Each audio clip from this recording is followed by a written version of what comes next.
BNP হারবে না এমন প্রত্যয়ে জনগণের অধিকার প্রতিষ্ঠায় ফের আন্দোলন গড়ে তোলার অঙ্গীকার করলেন দলটির নেতারা। বিএনপির মহাসচিবের অভিযোগ, দেশের মানুষের সব অধিকার কেড়ে নিয়েছে সরকার, যে কারণে সবাই সরকারের অপসারণ চাইছে। মে দিবসের শ্রমিক সমাবেশে এইসব কথা বলেন তিনি।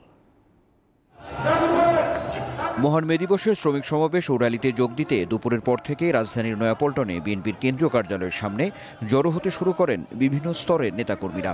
তাপপ্রবাহ মাথায় নিয়ে ঘটে বিপুল সমাগম। র্যালি পূর্ব সমাবেশে সরকারের নানা সমালোচনা করেন বিএনপির নেতারা। বলেন, ভোটে নয় রাষ্ট্রযন্ত্র দিয়ে ক্ষমতায় টিকে আছে আওয়ামী লীগ। এই সরকার আজকে পুলিশের ক্ষমতায়, বিভিন্ন সরকারি পোশাকি প্রতিষ্ঠানের জোরে এই সরকার ক্ষমতায় টিকে আছে। এই সরকারের পায়ের তলায় মাটি নাই। জনগণের অতিরিক্ত শক্তি এই স্বৈরাচারের বিরুদ্ধে প্রয়োগ হয়ে গণতন্ত্রের বিজয় নিশ্চিত হবে।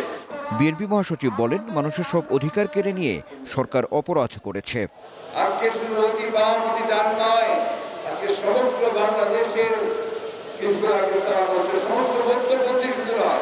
সব মানুষ যে কোনো পঞ্চায়েত হোক, তারা মনে করছে যে এই সরকারের আমলে তাদের ন্যূনতম অধিকার, সেই অধিকারটুকু কেড়ে নেওয়া হয়।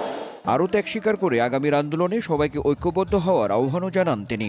আমরা কখনোই অতীতেও পরাজিত হইনি, আমরা পরাজিত হব না। আমরা আমাদের যে লক্ষ্য, বাংলাদেশে আমরা গণতন্ত্র প্রতিষ্ঠা করবো, ভোটের অধিকার ফিরিয়ে আনবো।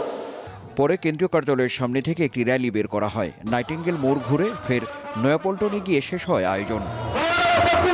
আনোয়ার হোসেন, দীপ্ত সংবাদ, ঢাকা।